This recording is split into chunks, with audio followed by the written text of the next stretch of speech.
السلام علیکم ورحمۃ اللہ وبرکاتہ۔ نبی پاک صلی اللہ علیہ وآلہ وسلم کی مبارک حدیث کا بقیہ حصہ، جس میں آپ علیہ السلام نے تیسری چیز کے بارے میں فرمایا تھا کہ کثرت سے اللہ پاک سے پناہ مانگا کرو کہ اللہ ہمیں جہنم کے عذاب سے بچا لے۔ اس لیے تیسرے رشتے کی بالخصوص دعا جو سکھائی گئی ہے وہ بھی اللہم اجرنا من النار سکھائی گئی ہے۔ انسان کے مرنے کے بعد جو سلسلے شروع ہوتے ہیں اس میں قبر کا بھی معاملہ آ جاتا ہے کہ وہ بھی عذاب ہے اور یہ برحق ہے۔ جو اس کا انکار کرتا ہے وہ اسلام کے ایک اہم عقیدے کا انکار کرتا ہے۔ پھر حشر کی ساری تکلیفیں آ جاتی ہیں، وہ بھی ایک عذاب کا سلسلہ چلتا ہے۔ پھر اس کے بعد جو ہے وہ جہنم کا سلسلہ چلتا ہے۔ نبی پاک صلی اللہ علیہ وآلہ وسلم کے سامنے جبرائیل امین نے 7 طبقات کو بیان کیا کہ جہنم کے 7 طبقات ہیں۔ سب سے نیچے والے طبقے کو حاویہ کہا گیا اور کہا گیا کہ اللہ کے نبی یہ منافقین کے لیے ہوگی۔ چھٹے درجے کو جہنم کہا گیا اور کہا کہ یہ مشرکین کے لیے ہوگی۔ 5ویں درجے کو سقر کہا گیا اور کہا کہ یہ بت پرست لوگوں کے لیے ہوگی۔ 4تھے درجے کو لظا کہا گیا اور کہا یہ ابلیس کے لیے ہوگی۔ 3 درجے کو حطمہ کہا گیا اور کہا یہ یہودیوں کے لیے ہوگی۔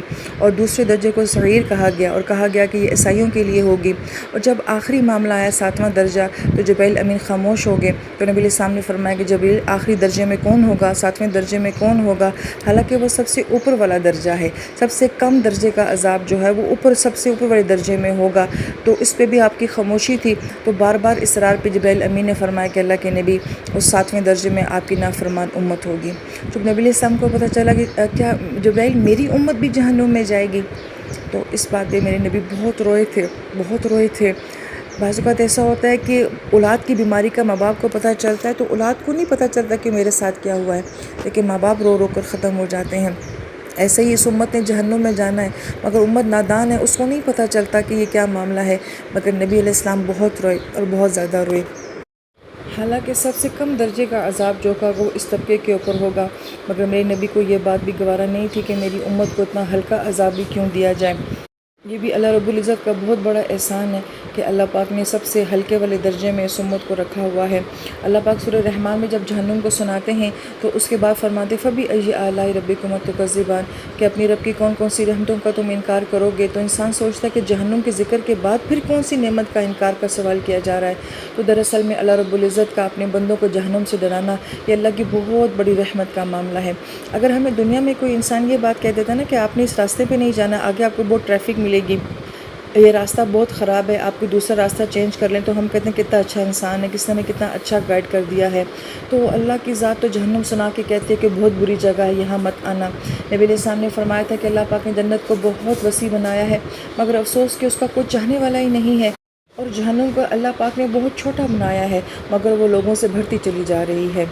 پھر ہمارے ہاں ایک بات بہت زیادہ کہی جاتی ہے کہ یہ علماء لوگ جو ہوتے ہیں یہ جہنم سے بہت ڈراتے ہیں۔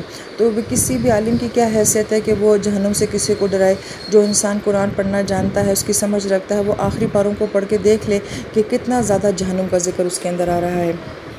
ہمیں اگر جہنم کے تذکرے اچھے نہیں لگتے، اس کا سننا ہمیں اچھا نہیں لگتا، تو پھر سوچیں وہاں جانا ہمارے لیے کیسے ممکن ہوگا۔ جب ہم تمام احادیث مبارکہ کو دیکھتے ہیں جن کے اندر جہنم کا ذکر آیا ہے، تو وہاں کی وادیاں، وہاں کی آگ، وہاں کے کنویں، وہاں کے سانپ، وہاں کے بچھو، ان سب کا تذکرہ ہمیں وہاں پہ ملتا ہے۔ لیکن وہ سب میں آپ کو نہیں سناتی، لیکن یہ بات بتانا بہت ضروری ہے کہ جو انسان ایسی ہولناک جگہ پہ جائے گا وہ انسان خود کیسا ہوگا۔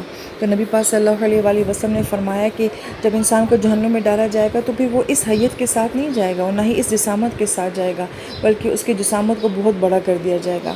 آپ علیہ السلام نے فرمایا کہ جہنمی انسان کے ایک کندھے سے دوسرے کندھے کے درمیان میں 700 سال کا فاصلہ ہوگا، اور اس کو جو کھال دی جائے گی وہ تقریباً 3 دن کے سفر کے برابر ہوگی، جس کو بعض اوقات لوگ یہ بھی کہتے ہیں کہ 70 گز تک انسانی کھال کی جو ہے وہ مٹائی وہاں پہ ہوگی۔ پھر نبی علیہ السلام نے فرمایا اس کھال کے اندر خون اور پیپ کی وادیاں ہیں جو بہہ رہی ہوں گی۔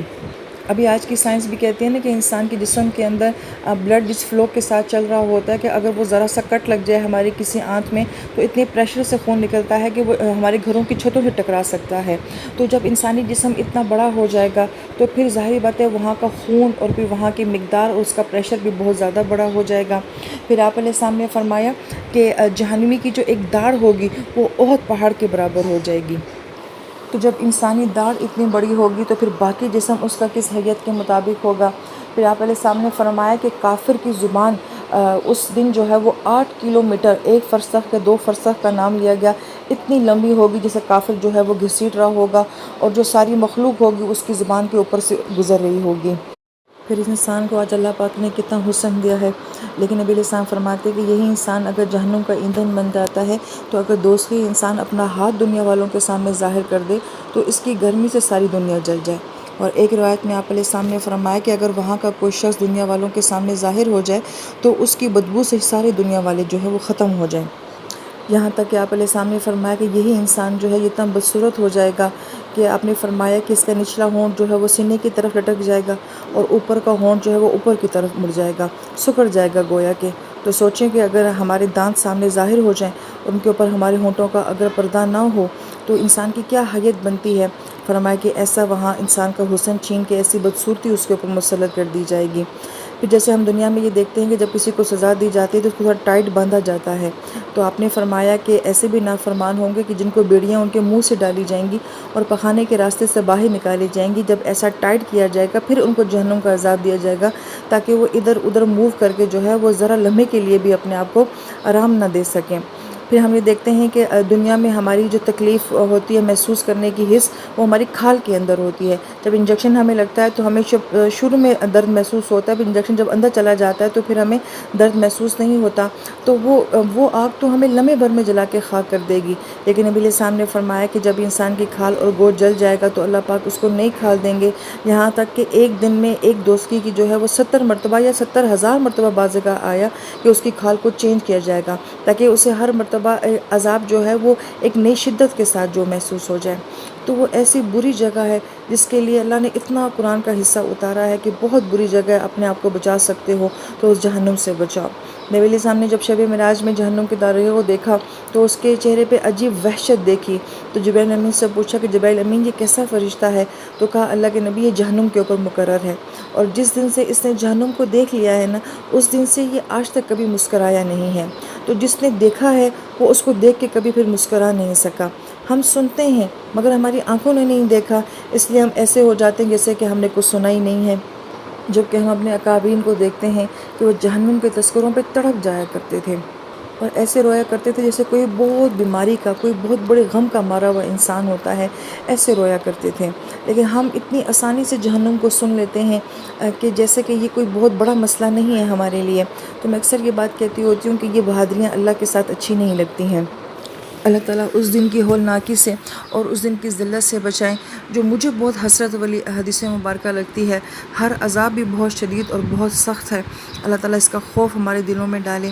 مگر ایک جو حدیث مبارکہ کہ آپ علیہ السلام نے فرمایا کہ جہنم میں ڈالنے سے پہلے اللہ پاک ان سب لوگوں کو جنت کی ایک جھلک دکھائیں گے، وہاں کے محل، وہاں کی خوشبو، وہاں کی حوریں، وہاں کی انعامات، سب کچھ دکھا کے پھر اللہ پاک جہنم کی طرف لے کر جائیں گے۔ تو جہنمی کا کیا حسرت بڑا جملہ ہوا کہ اللہ آپ نے دینی نہیں تھی تو دکھائی کیوں؟ تو اللہ پاک فرمائیں گے صرف تمہارے دل میں یہ حسرت پیدا کرنے کے لیے کہ میں نے تمہارے لیے یہ بنایا تھا، میں نے کہا تھا کہ اس کو میرے سے لے لو، بہت سستی قیمت پہ تمہیں یہ چیز مل جائے گی، لیکن تم نے چاہت نہ کی، تم نے اس کا شوق نہ دکھایا اور تم نے اپنا مقدر نصیب اس بری جگہ کو بنا لیا۔ تو یہ سب سے بڑی حسرت ہوگی انسان کی کہ جب وہ دیکھے گا کہ میں ادھر بھی جا سکتا تھا مگر میں وہاں میں نہیں جا سکا۔ فرمایا کرتے تھے کہ ہم میں سے ہر انسان دھوپ پر سائے کو تو ترجیح دیتا ہے مگر افسوس کہ جنت کو دوزخ کے اوپر ترجیح نہیں دیتا۔ حضرت تعالیٰ عنہ فرمایا کرتے تھے کہ دوزخ میں ایک آدمی 1000 سال کے بعد نکلے گا، تو آپ فرمایا کرتے تھے کاش کہ وہ آدمی میں ہی ہوتا۔ بزرگی کے اتنے بڑے مقام پہ ہو کے وہ لوگ اتنا اپنے بارے میں گمان کیا کرتے تھے، یہاں تک کہ داؤد علیہ السلام نے فرمایا کہ یا اللہ مجھے تیرے سورج کی گرمی پہ صبر نہیں آتا تو میں تیری دوزخ کی گرمی پہ کیسے صبر کر سکتا ہوں، اور اللہ مجھے تو تیری رحمت کی آواز پر صبر نہیں آتا تو میں تیرے دوزخ کے عذاب پر کس طرح سے صبر کر سکتا ہوں۔ یہ وہ مبارک مہینہ چل رہا ہے جس میں نبی نے فرمایا کہ ہر افطاری پہ اللہ پاک 6 لاکھ یا پھر 10 لاکھ لوگوں کو جہنم جن کے اوپر واجب ہو چکی ہوتی ہے انہیں جہنم سے آزاد کر دیتے ہیں، اور کل رمضان میں اللہ پاک جتنے لوگوں کو جہنم سے آزاد کرتے ہیں اتنے ایک چاند رات میں اللہ پاک لوگوں کو جہنم کی آگ سے آزاد کرتے ہیں۔ تو یہ وہ مبارک عشرہ چل رہا ہے جس میں کثرت سے اللہ کے سامنے یہ دعا کریں اور رو رو کے اللہ تعالیٰ ہمیں یہ دعا کرنا نصیب فرمائے کہ اللہ ہم سب کو جہنم کی آگ سے بچا لیں۔